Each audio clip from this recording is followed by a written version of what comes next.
사유자로부터 방금 소개받은 한국농촌경제연구원 김연중입니다. 제가 오늘 발표할 그 주제는 디지털 뉴딜 대응 스마트 농업의 과제입니다. 제가 이 원고를 쓰면서 아니면 정책의 기조를 보면서 어떻게 얘기할까라는 고민이 있었는데, 사실 스마트 농업이라고 하는 것은 뭐 어제 오늘 생긴 것은 아닙니다. 그래서 스마트 물류, 스마트 항만, 스마트 여러 그런 스마트에 관계된 그 산업들이 많이 움직여 왔습니다. 그렇지만 스마트 농업도 우리가 처음 생각했던 것 같이 이렇게 많이 보급 확대되고 성장하고 이러지 못했던 것은 사실입니다. 물론 스마트 농업만이 아니라 스마트 물류 다른 분야도 다 그랬다고 생각합니다. 그것은 뭐냐면 데이터가 없는, 데이터가 충실하지 않은, 그래서 최근에 이걸 총망라해서 디지털 뉴딜, 이게 디지털 뉴딜이라고 한다면 데이터 중심이기 때문에 이 산업들이 활발하게 크기 위해서는 디지털 데이터가 정말 중요하다, 이런 얘기로 이렇게 일맥상통한다고 볼 수 있습니다. 그렇다면 최근에 한국에서 여러 산업 분야에 좀 성장을 가속화시키기 위해서는 데이터가 정말 중요하다. 그 전체 데이터를 아우르는 한국판 뉴딜 정책에 크게 두 가지로 나누면, 하나는 그린 뉴딜과 디지털 뉴딜이라고 생각합니다. 그래서 저는 그린 뉴딜, 어제는 그린 뉴딜에 대해서 얘기했다면 오늘은 디지털 뉴딜에 대해서 할 건데, 디지털 뉴딜은 결과적으로는 데이터를 수집하고 이걸 가공, 분석해서 클라우드에 띄워놓고 그걸 이용해서 많은 사람들이 이용해가지고 충분히 그 성과를 낼 수 있는 그런 거라고 생각합니다. 그렇다면 정부에서 디지털 뉴딜 4대 분야와 12개 추진 과제를 내세웠는데, 그중에 여기에 빨간색으로 표시되었던 한 서너 가지, 그게 농업에 좀 적합하다고 생각해서 몇 가지를 골라봤습니다. 그중에서도 가장 중요한 게 데이터 구축입니다. 그리고 데이터 구축을 하게 됐는데, 정부에서도 마침 데이터 댐 프로젝트라고 하는 것이 발표되었습니다. 데이터 댐 프로젝트는 데이터를 어떻게 수집하고 어떻게 가공하고 어떻게 분석을 해서 그걸 어디에 올려놓고 그것을 어떻게 활용할 것인가, 이것인데 사실 많은 경비와 예산이 필요하다고 봅니다. 데이터를 수집하는 데도 예산이 필요하고, 데이터를 분석, 그다음에 가공하는 데도 많이 예산이 필요하다고 생각이 듭니다. 더군다나 이걸 클라우드에 띄워놨을 때 중소기업이나 특히 농업 쪽에서 많이 활용하는 웹, 이런 것들을 활용하기 위해서는 거기에서 많은 빅데이터라든지 이런 것들을 받아야 되는데, 중소기업체나 이런 사람들이 그걸 받기에는 예산이 적기 때문에 인공지능 바우처 제도, 이런 것까지도 지금 정부에서는 하고 있습니다. 그렇다면 농업 쪽에서도 이렇게 되기 위해서는 기반 기술과 핵심 기술, 응용 기술이 있는데, 사실 데이터 댐은 핵심 기술에 해당됩니다. 즉 실시간으로 IoT나 센서를 통해서 데이터를 수집하고 이를 빅데이터 분석해서 인공지능으로 분석하고, 그다음에 이것을 클라우드에 띄워놓으면 응용 기술인 자율주행 농기계라든지 로봇, 드론, 이것들이 활용하는 이런 것들이 돼야 되는데, 지금 현재 자율주행 농기계라든지 드론, 로봇 이런 것들이 활발하게 이루어지지 못하고 있는 것은 그 핵심 기술인 데이터 이쪽에 문제가 있다고 생각합니다. 그래서 이번 기회에 농업도 데이터 댐 이거에 좀 참여를 하는 게 어떨까라는 생각이 들었습니다. 그렇다면 지금까지의 우리 스마트 농업은 그림에서 보는 것 같이 수집된 데이터를 이용해서 그것을 인간이 모델화해서 그걸 작업을 하게 하는 이러한 수동적인 이런 거에 비해서, 미래는 IoT로 데이터를 수집하고, 즉 사실 요즘에 데이터를 수집하기가 무척 힘듭니다. 저희들도 농가들을 가보고 하면 기장되어 있는 것도 아니고, 그래서 데이터를 수집하는 것은 좀 자동으로 해보겠다. 그래서 IoT 이런 것들로 데이터를 수집해서 또 그 정형 데이터 말고도 비정형 데이터까지도 포함해서 데이터를 수집하고, 이를 딥러닝이나 머신러닝 통해서 빅데이터 분석을 해서 클라우드에 그 결과를 탑재하면 거기에서 클라우드에서 실제로 우리가 사용하는 자율주행 농기계라든지 로봇 드론들이 활용하는 이런, 그래서 옆에 아래 우측 하단에 보면 사실 컴퓨터와 기계가 빅데이터 인공지능 분석을 해서 사람이 거기에 개입되어 있지 않는, 좌측은 그 사람이 개입하고 있는, 그래서 앞으로는 사람이 개입하지 않는 우측 하단에 있는 그런 그림으로 가야 된다고 그렇게 생각합니다.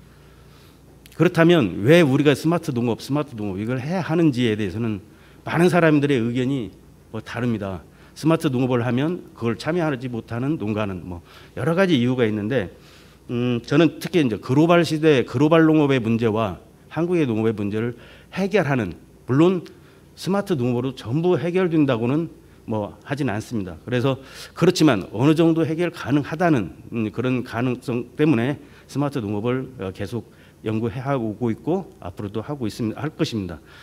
글로벌 시대 때의 농업의 문제는, 글로벌 시대는 사실 인구가 지금 70억 명이면 앞으로 100년 정도 되면 100억 명, 그러면 한 30억 명 정도가 증가할 건데, 지금도 기아로 그리고 굶어서 죽는 많은 분들이 있는데, 그러면 30억 명이 더 늘어났을 때 어떻게 할 것인가, 그게 상당히 중요한 건데, 스마트 농업을 하게 되면 생산성 증대라고 하는 것들이 있고, 그 다음에 생산하지 못했던 토지에도 생산할 수 있는 그런 것이 있기 때문에 식량을 좀 수요에 맞게 생산하지 하지 않을까 하는 이런 생각도 들고요.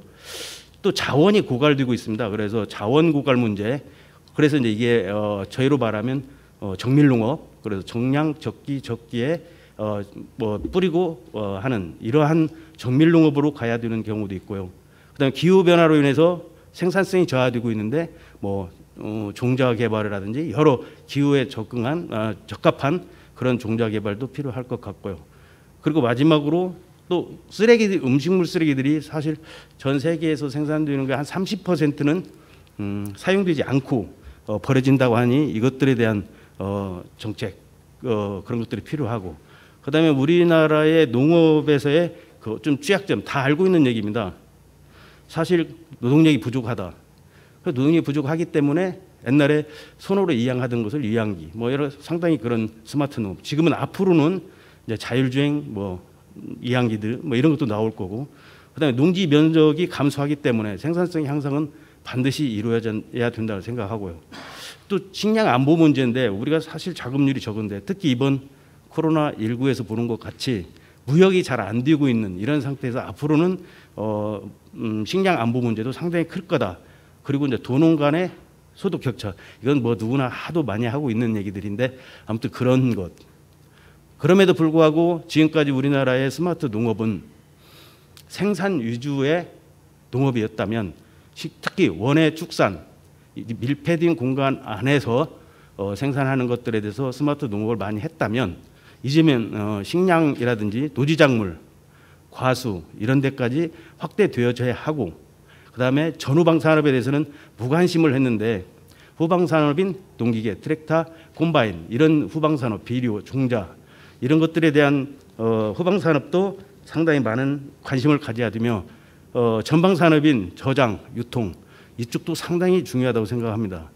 특히 바이오테크놀로지를 이용해서 의약품을 생산한다든지, 농업에서 생산된 생산물을 가지고, 특히 고추를 가지고 의약품을 만든다든지 색소를 만든다든지 등등 많은 그 농업이 꼭 어떤 1차 생산물을 가지고 그냥 먹고 하는 데 그치지 않고, 농업의 그 다원적 기능, 여러 기능을 해서 이게 바이오테크놀로지로 연결돼 가지고 농업의 부가가치를 상당히 높일 수 있는, 그렇게 된다면 지금 농업 생산액이 한 50조 정도 되고 있는데, 앞으로는 이게 된다면 150조 이 정도도 충분히 가능할 것으로 이렇게 봅니다. 그렇다면 지금까지는 상당히 획기적인 얘기인데, 저희들 학교 다니고 할 때 80년, 90년 때만 해도 농업의 생산 요소 하면 토지, 노동, 자본 이거 세 가지로만 했습니다. 그런데 지금은 거기에 이제 기술이라는 것이 하나 더 들어갔고, 앞으로는 거기에 더 많은 데이터, 또 정말 중요한 것이 새로운 아이디어 이런 것들이 생산 요소로도 작용할 것으로 봅니다. 그래서 제가 이것을 모두 정리해 보면 모든 데이터가 생산 데이터, 유통 데이터, 소비 데이터 이런 것들이 총 이렇게 먹나해서 플랫폼을 만들고 거기에서 이용하는 좌측에 있는 하드웨어, 트랙터, 드론 이런 것들이 쓰고 우측에 있는 소프트웨어, 웹 이런 것들로 활용하는 것이 가장 바람직하다고 생각합니다. 그래서 한 예를 들어봤습니다. 지금 생산 분야의 시설 원해 분야인데 어떤 데이터가 필요한지, 그래서 위브 센서라든지 환경 센서, 생육 센서 등으로 많은 데이터를 가져오고, 이건 정형 데이터입니다. 그래서 정형 데이터다 비정형 데이터들을 포함해서 빅데이터 분석을 하고 그런 걸 가지고 환경 제어, 그다음에 시설 제어, 생육 제어 이런 것들을 하게 됩니다. 근데 이걸 제어하는 도구로서는 밑에 파종기, 자동 여러 가지 맵 이런 것들로 제어를 하고, 그랬을 때 결국에 생산성 증대, 그다음에 생산비 절감, 그다음에 품질 향상 이런 것들이 이루어질 거라고 봅니다. 축산 분야는 이와 같은 맥락이고요. 가장 또 참고해야 할 것이 소비 분야입니다. 사실 소비 분야는 소비자가 원하는 것이 뭔지에 따라서 많이 그 데이터들이 달라질 수도 있다고 생각합니다. 특히 소비자는 식품 안전성, 고품질, 가격 안정 이쪽을 원합니다. 그러기 위해서는 소비 단계가 아니라 생산 단계에서부터 가공, 유통 단계까지 전부 이를 고려한 생산이 이루어져야 된다고 생각합니다. 그리고 이것은 또 앞으로의 스마트 농업이 가야 할 큰 방향은 크게 4가지로 봅니다. 그래서 생산성 향상, 그다음에 신가치 창출, 그다음에 기후변화 대응, 지속가능한 농업, 그다음에 농업의 범위 확대, 즉 바이오테크놀로지 이런 것들을 통해서 범위 확대를 하는 것이 가장 앞으로의 실전 방향입니다. 그렇다면 지금까지 많은 정부나 2014년부터 많은 농림부에서나 보급 확대 정책을 많이 폈습니다. 특히 원예 분야에서는 2022년까지 7천 헥타르, 그다음에 축산 부분은 약 5천 농가 이런 것을 하고 있는데, 더 나아가서는 최근에는 노지까지도 이렇게 확대하고 있다고 합니다. 또 정부에서 가장 요즘에 최근 핫한 것이 스마트팜 혁신밸리인데, 스마트팜 혁신밸리는 노동력 창출, 그다음에 생산성 증가 이런 쪽에 크게 영향을 미칠 거로 봅니다. 특히 그 보육센터 이쪽에서 학생들을 한 개소당 50명씩 매년 기르기 때문에 육성하기 때문에 그 많은 노동력이 창출이 되고, 이 사람들이 단지 농업만을 위한 것이 아니라 센서, IoT라든지 이런 것들도 배워서 다른 창농까지도 할 수 있는 이런 것으로 가고 있습니다. 그렇다면 성과 이런 것들이 가시화되지 않았지만 제가 보는 성과는 IoT라든지 그다음에 빅데이터, 그다음에 여러 이런 것들을 농업에 적용했을 때, 생산, 유통, 소비 분야에 적용했을 때 품질 향상이라든지 그다음에 가격 안정 이런 것들로 플러스 요인이 될 수 있고, 또 우측에 보면은 이런 것들로 인해서 사료비 절감, 비용 절감, 비용 절감도 될 수 있는, 그래서 플러스 요인과 마이너스 요인들을, 마이너스 요인은 좋은 것이죠. 비용 절감이라든지 이런 것들이 이루어져야 된다라고 저는 생각합니다. 이 그래프는 사람들이 그 스마트 농업이 되면 노동력이 줄어들어서 상당히 문제가 되지 않냐라는 이런 질문에 저는 한번 이걸 그려봤습니다. 그래서 일단은 대체 효과는 있습니다. 그러니까 사람이 손으로 하는 것을 기계로 하면 대체 효과는 있는데, 그 대체 효과보다도 보완 효과, 그걸 하기 위해서 ICT를 개발한다든지 다른 분야에서 이런 것들이 이루어진다면 거기서도 보완 효과가 있고, 이렇게 되면 소득이 증가하면 소득 효과도 있을 겁니다. 그래서 어떤 것이 크냐에 따라서 노동시장이 커질 수도 있고 작아질 수도 있다고 생각합니다. 그래서 단지 농사에 대해서 노동력이 줄고 적고는 그건 당연한 것입니다. 그래서 그 농업 내부에서 이걸 전부 해결해서는 안 되고 농업 외부 다른 산업과도 연관이 되어야 된다고 생각합니다. 특히 스마트 농업을 하면서 부가가치도 증대될 수 있다라고 생각합니다. 그래서 모든 그 기기나 이런 것들이 발달되었을 때, 기술 수준이 높아질 때 부가가치가 증가하는 것을 보여주었습니다. 마지막으로 이제 스마트 농업 과제인데요. 생산 분야의 과제, 즉 앞에서 얘기한 대로 간단하게 말씀드리면 정밀 농업을 해야 되겠다. 그다음에 노동력을 부족하기 때문에 무인 트랙터, 드론 로봇을 활용하자. 그다음에 자원의 효율적을 이용을 하자. 자원의 고갈 이런 문제도 있을 수 있고, 그다음에 빅데이터, 그다음에 생명공학과 연결하자는 것이고, 유통 소비 분야에서는 다음 주제에서도 얘기할 것 같아서 넘어가도록 하겠습니다.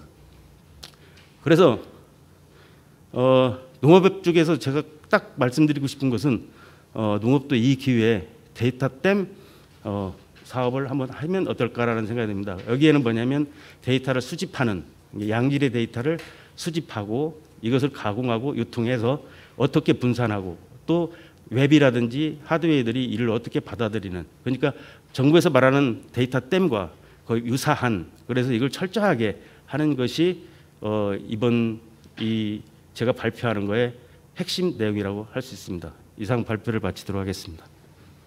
네, 안녕하세요. 저는 한국전자통신연구원의 김세한입니다. 앞에서 김현중 박사님이 그 데이터 댐을 갈 수 있는 방향에 대해서 이야기를 해주셨고요. 특히 데이터 댐의 중요성, 또 앞으로 그쪽 방향으로 중심으로 진행을 했으면 좋겠다라고 얘기를 해주셨습니다. 저도 앞에서 거기에 전적으로 동의를 하고요. 얘기하신 데이터 댐이 그러면 어떻게 구현하고 어떤 연결을, 어떤 의미를 가질 수 있는지를 잠깐 짧게 좀 얘기를 하는 게 좋을 것 같습니다. 앞에서도 얘기했지만 2016년도에 4차 산업혁명 이야기를 했었고요. 2017년도에 인공지능 관련된 이야기들이 본물처럼 튀어나오기 시작했습니다. 특히 인공지능이 많은 조명을 받았던 이유 중에 하나는 우리 주변이 너무나 복잡하고 또 모호한 것도 너무 많고 하기 때문에 이 문제를 해결하기 위해서 기술적인 대안으로 제시된 것들이 인공지능이 있습니다. 특히 농업 분야는 타 분야에 비해서 굉장히 그 많은 복잡성과 모호함을 갖습니다. 정확히 딱 떨어지는 거에 없고요. 대부분이 그렇습니다. 그래서 이런 인공지능의 기술이 아무래도 중요할 것 같고요. 이 베이스에는 클라우드 컴퓨팅이라든지 빅데이터, 모바일 뭐 이런 것들이 있을 것 같습니다. 이 다보스 포럼에서 2017년도에 얘기했던 겁니다. 여러 가지 얘기를 했어요. 소비의 에너지, 뭐 환경 분야, 그다음에 건강, 무역, 뭐 생산, 그다음에 모빌리티, 교육 여러 가지 얘기를 했는데 이 얘기했던 것들을 쭉 펼쳐놓고 봤을 때 그러면 이 중에서 가장 중요하고 핵심적으로 뽑을 게 뭐냐를 고민을 해봤는데 결국은 식량 안보와 농업이었던 것 같습니다. 지금 얘기 드렸던 여러 가지 분야를 잘 생각을 해보면 결국은 다 농업하고 연결이 될 수밖에 없는, 또 농업도 주변에 있는 여러 가지의 것들에 영향을 가장 많이 받는 분야이기도 한 것 같습니다. 그 앞에서 데이터 댐을 얘기를 해주셨는데 데이터 댐 잘 생각해 보면 댐 안에 들어있는 물은 결국은 데이터가 되겠죠. 디지털 데이터가 될 거고요. 댐의 역할을 할 수 있는 거는 저는 결국은 플랫폼이 아닐까라는 생각이 듭니다. 플랫폼을 전체적으로 보면 과거에는 온실, 저희 주변에 많이 보는 이런 온리 하드웨어로만 구성된 이런 것들도 있었고요. 그 안에 온실을 위한 뭐 양약재 시스템, 식물 공장 이런 거와 같이 어떤 구성물을 갖는 이런 플랫폼도 있었고요. 근데 현재 저희가 집중적으로 연구하고 활용하는 측면은 그런 하드웨어적인 것보다는 어떤 생육 분석, 농업 정보, 그다음에 어떤 로봇 서비스, 에너지 분석 이런 거와 같이 소프트웨어 중심으로 가고 있고요. 향후에는 여러 가지 도메인들이 농업, 축산, 심지어 수산까지 그런 도메인과 도메인을 연결을 해서 하는 그런 플랫폼, 결국은 그런 댐의 모양을 갖는 방향으로 가지 않을까라는 생각이 든다. 이 플랫폼에 있어서 가장 중요한 건 사실은 데이터가 아니고요.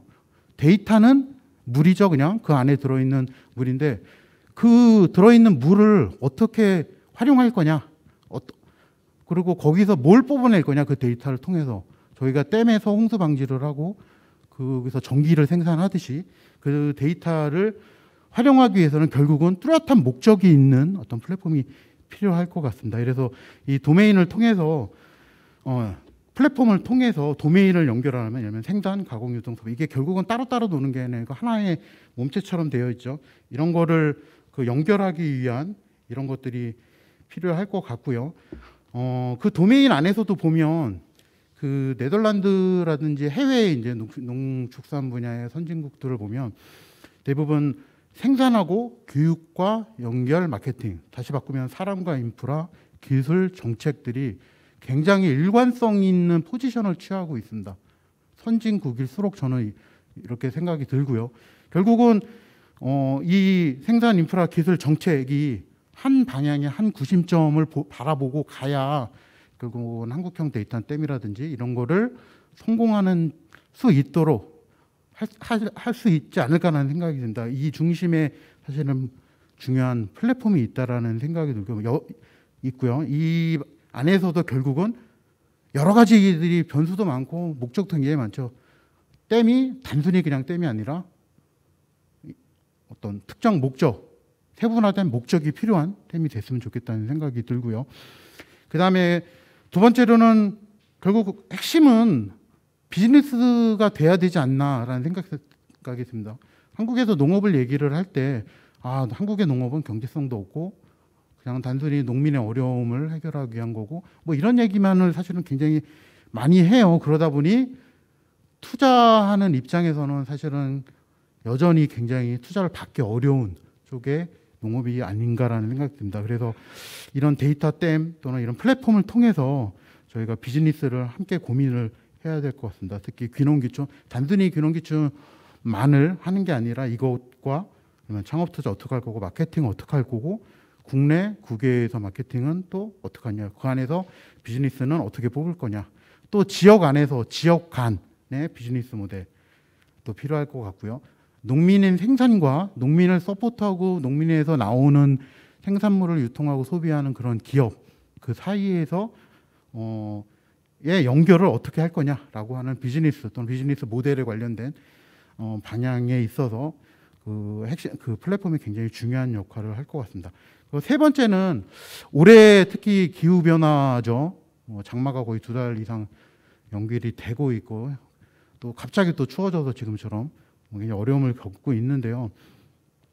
농업에서는 여러 가지 자원들이 있습니다. 잘 생각해 보시면 단순한 측면이 아니고 그냥 온실가스와 재생, 신재생 에너지, 폐열을 폐자원으로 활용한다든가 하는 특히 농업 분야에서 버려지는 것을 축산해서 활용하고 축산해서 버려지는 것을 수산해서 활용하고 이렇게 농업과 축산, 수산 각각 계층에서 에너지뿐만 아니라 다양한 폐자원들을 연결시키기 위한 그 창구가 되는 게 결국 플랫폼이 될 것 같고요.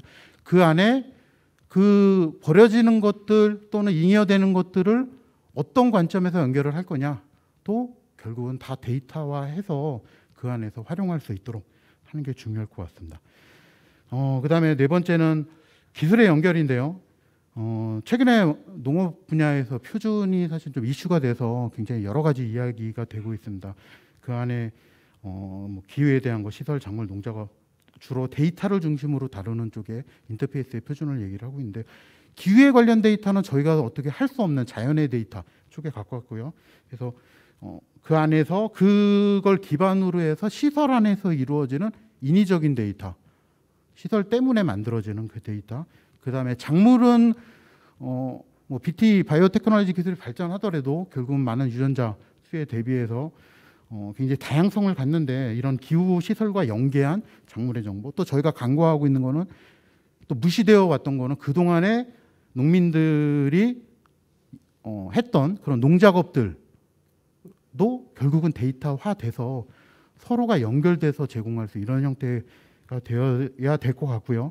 그다음에 농생명 기술하고 여러 가지 IT 기술들, 특히 ICT 기술들이 하루가 다르게 새로운 기술들이 계속 나오고 있거든요. 근데 이 IT 기술들이 그렇다고 해서 모든 IT 기술을 다 사용할 거냐? 그건 아니지만 농업에 필요한 여러 가지 IT 기술을 잘 활용을 해서 버무릴 필요가 있을 것 같습니다. 스마트 농업의 미래는 결국은 제일 아래쪽에 있는 거죠. 휴면과 환경, 사람을 중심, 결국 모든 건 다 사람을 위한 거겠죠. 거기서 나오는 데이터하고 이것들이 그 사람을 돕기 위한 어떤 사물들, 농기계에서부터 시설까지 물리적으로 만들어지는 모든 거를 의미를 합니다. 이해해서 이런 데이터를 가지고 효율적 유통과 안정적 소비 그리고 그런 여러 가지 데이터와 분석된 것들을 그런 지식들을 보편화함으로써 그거를 통해서 여러 가지 그 기존에 해오지 못했던 데이터를 중심으로 하는 어떤 비용 절감 또 상대적 편의성을 가야 될 것 같고요. 그다음에 생산, 소비, 유통, 전주기에 대한 진흥화, 또 여러 도메인에 관한 수직적, 수평적인 연결, 또 예측 분석, 또 생산력과 노동력 절감을 위한 어떤 자동화 관련된 기술을 통해서 어떤 농업의 미래를 완성해 갈 수 있지 않을까 생각합니다. 그 중심에는 가운데 있는 것처럼 결국은 빅데이터, 농업 관련 데이터가 또 다른 말로 바꾸면 농업 쪽의 데이터 댐이 되지 않을까 싶습니다. 네, 감사합니다. 농업 농촌에 대한민국의 미래가 있습니다. 한국농촌경제연구원도 더 나은 농업 농촌을 만들어가는데 동행합니다. 농업인, 나아가 국민과 함께 지속가능한 농업 농촌을 구현하는 국책연구기관 한국농촌경제연구원.